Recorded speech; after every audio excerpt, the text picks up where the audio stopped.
Hi guys, Dr. Hampton here, and welcome to my channel.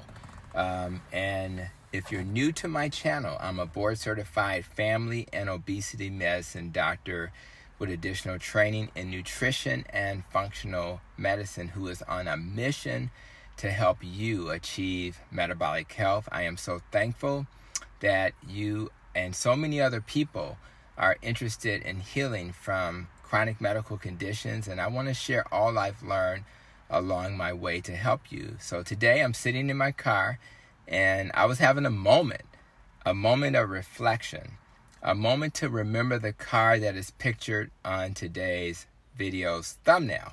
So the question is, why the reflection? Well, I've spent nearly 20 years of my life with this classic Jaguar. That's what they pronounce it in British culture. So I'm going to use Jaguar instead of Jaguar.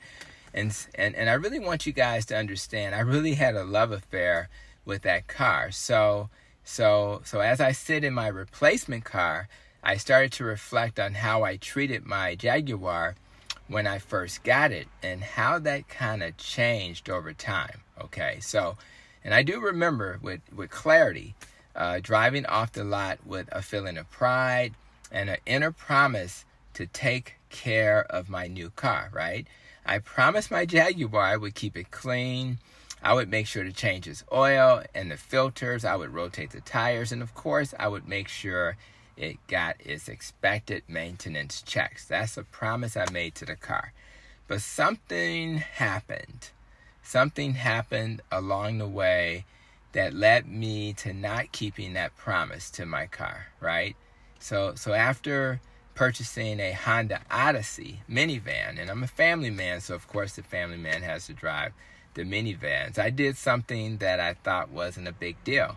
I left my Jaguar in the garage for an extended amount of time. So what's the big deal? Aren't garages built for cars? You may ask. Well, guess what happened? When I finally took my Jaguar out of the garage, right, it didn't sound like itself, didn't sound good at all, and it didn't run as well as I expected it to. So I decided to take my car to my mechanic, and I said, what is going on with this Jaguar? He looked me in my eyes and simply stated that cars were built to drive and to never, ever, ever leave that car sitting in a garage like that again. So from that point forward, I promised to do exactly what my mechanic advised. Now, even crazier than that story is the story of attempting to use regular gas in a car that required premium gas. And yes, I did that. And I'm not sure what I was thinking when I did that, but after putting the regular gas in my car, as expected, it didn't perform as well as I expected it to. So as I talk to you today, I'm asking you a question. Are you treating your body like I treated my Jaguar when I first got it? Or are you making mistakes I made later, right? Is your body sitting in the garage with no plans to move it? You know, and if so, do you think that's going to help you achieve metabolic health? Are you feeding your body the cheap fuel like sugar, processed foods, including refined grains like cereal or grits, like I was feeding my Jaguar when I was giving it the regular gasoline?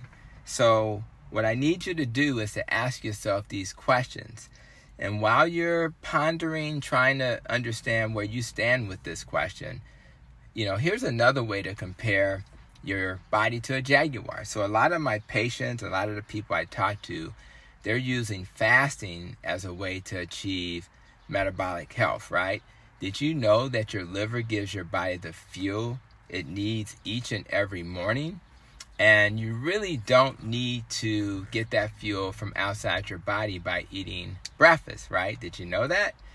Especially those people who are fat adaptive, and those are the people on a low carb or keto diet.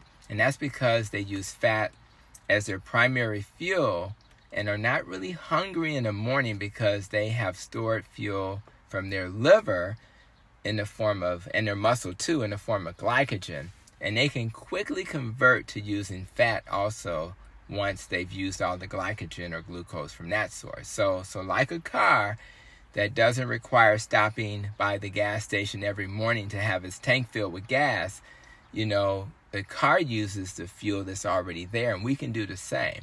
The car simply injects gas into the engine, just like our liver injects glucose into our bloodstream every morning as our primary source of fuel. So our cars can teach us a lot, and your car can teach you that you already have fuel in your body. There's no need to keep adding additional fuel when it's not needed. Don't keep going to the gas station when it's not needed, right?